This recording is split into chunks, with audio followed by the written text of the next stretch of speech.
and welcome to the Happy Project. I'm Becky. I'm Cedric. And today we are your love doctors. We're going to talk about the things you should ask yourself and your partner if you are in a mixed race, intercultural relationship. If you want to have a healthy relationship, especially if you're considering stepping into marriage. Oh, very important. Yeah, and we also are aware of this from the standpoint of having grown up in interracial, intercultural homes and ourselves. Right. We're sort of interracial / intraracial, as we've mentioned before. That's weird. I mean, yeah, because like we're also kind of the same race, but That's kind of true. not. So yeah, it's a little complicated. Yeah, so we have all of those things that we're coming from, and we wanted to help walk you through these questions that you should ask if you are in a serious relationship with a partner who is not your same race, your same culture, who doesn't speak the same language, all of those things, so that you are walking into your relationship equal parts joyfully and soberly. Relationships are messy. And we know when it comes to relationships, the number one most important thing is Communication. yes. Something that I am still learning. And yes, it is quite difficult.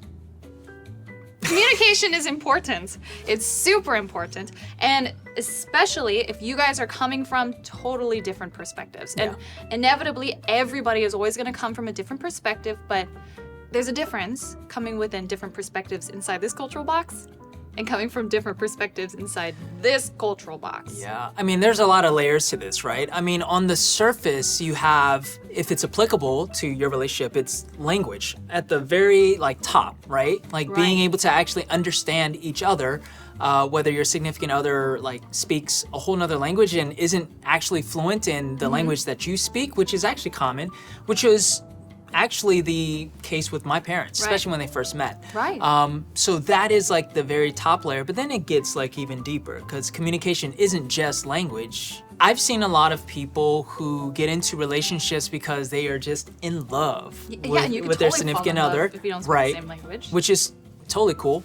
But once that honeymoon period kind of fades away a little bit, you're met with the reality of oh, I can't understand, my significant other because we don't speak the same language. Yeah. So that is something that's very important to consider. I think it is important to come into a relationship with at least an understanding of we gotta talk about, well, I guess if you don't understand each other, you can't really talk about it, but. Wait, no, okay, let's back up here. I think the most important thing with communication is the fact that you want to communicate. Right. That is the number one step to being an effective communicator. To communicate is not just me saying blah, blah, blah, blah, blah, blah. It's also, I want to hear what you're saying and understand you.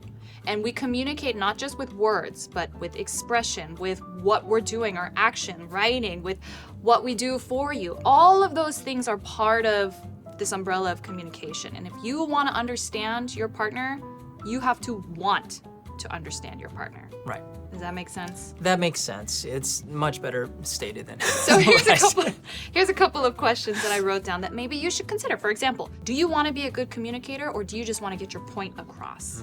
Right? Is it important that you speak the same language with similar fluency?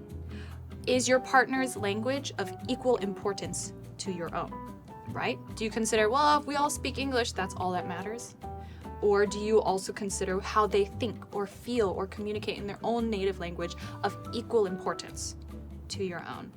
And then if you're in a social group or you have a friend setting and your partner speaks in a language or vernacular that your group considers as rough and uneducated, are you able to handle that? Are you willing to be able to discuss this and figure out how to speak sensitively on this issue, right? I think that's really significant, especially because when there's a power misbalance, and we'll talk about this in a little bit later, but I have witnessed a lot of previous generations of Korean women who may have been uneducated or didn't speak English fluently before getting married to, let's say, an American man, coming to the States and then mingling at a social level or a social group that they didn't back in Korea.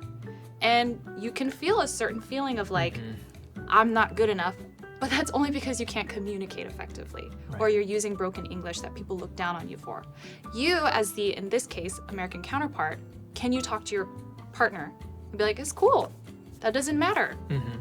How you speak your broken English, your broken English, irony. your vernacular, your accent, those things do not equate your intelligence.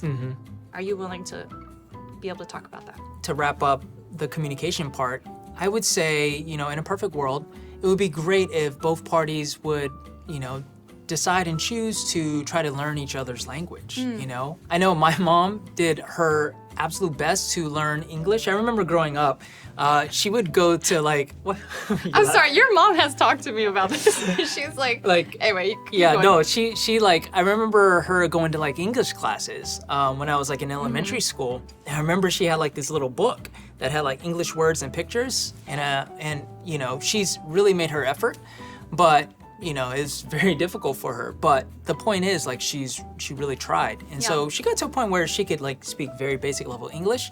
But the thing is, my dad and my mom both had that element of we want to understand each other and make it work. And they did. So the actual language aspect is one part. And yes, it's an important part, but also the nonverbals and the way you communicate, through physical touch or through providing like my dad did and just caring and letting my mom buy anything that she wanted, things like that. Those are all elements that made it work.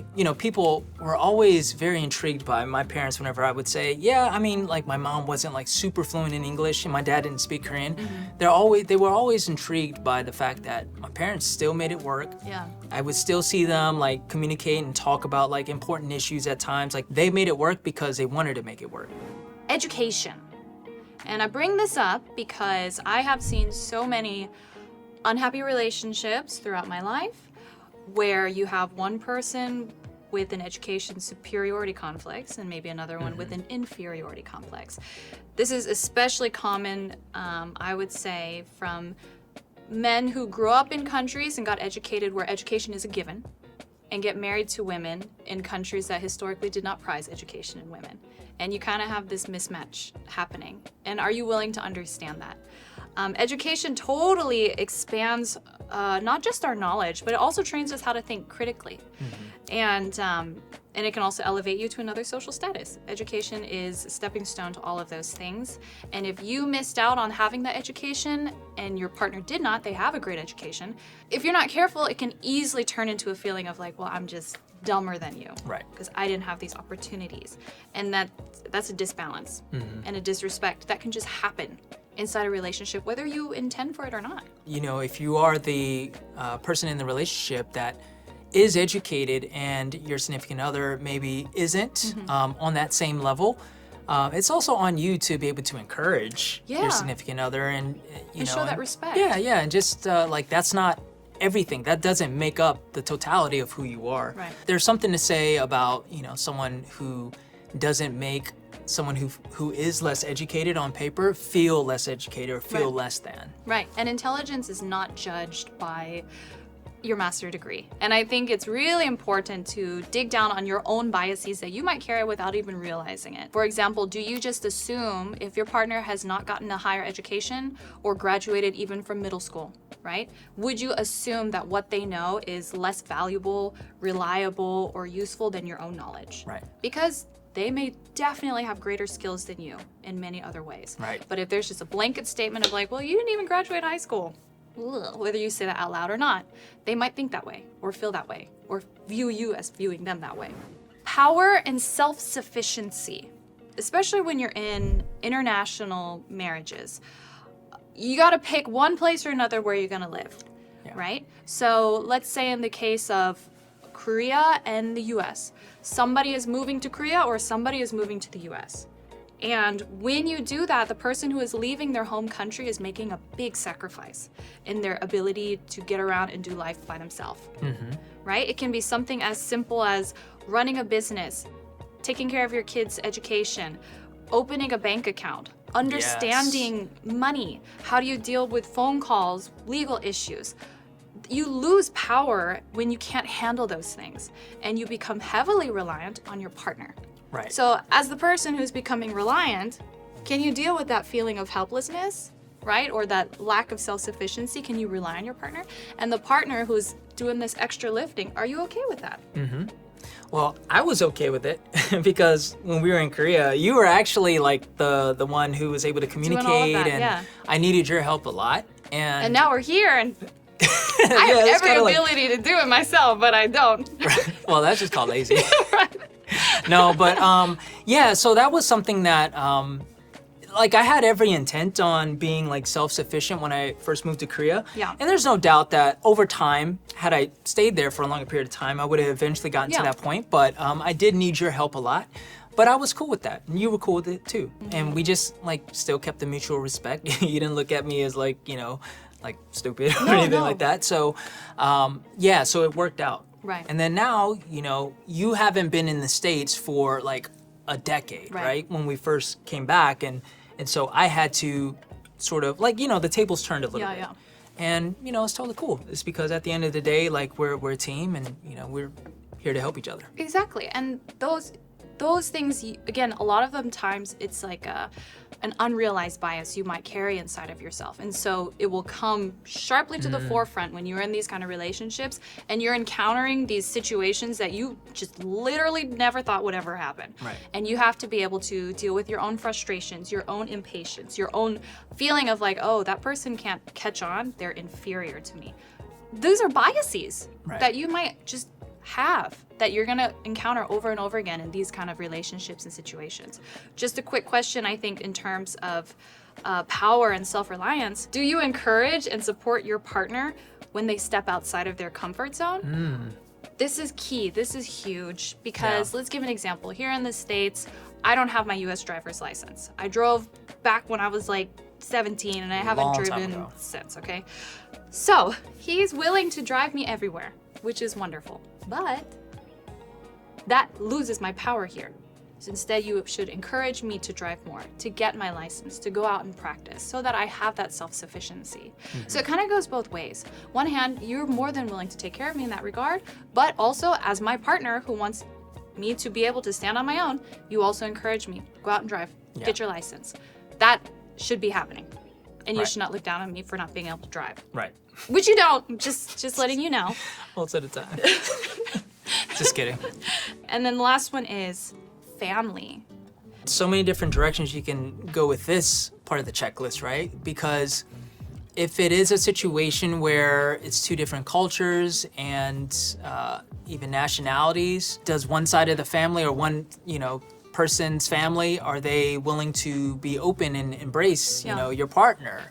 If they are, for example, from another country or from another culture, or doesn't speak the same language, or has a darker skin tone, and you know, like, I mean, these are all real issues and things that even I, as a mixed Korean, prior to meeting you, you know, living in Korea, and I'm like, you know, if I meet the missus here, you know, like, how will her family, you know, look at me, even as a, you know, Korean, but I'm also Black, you know, so I've always had that in the back of my mind. So those are things that are like real issues, because like some families would not be okay with that. That's not to say that you don't continue to pursue that relationship, but you know, that is just another thing that you will have to deal with. You know, you and your partner are gonna have to figure out, okay, how are we gonna, you know, tread these waters? Yeah, you don't want every family event to turn into an international diplomatic affair.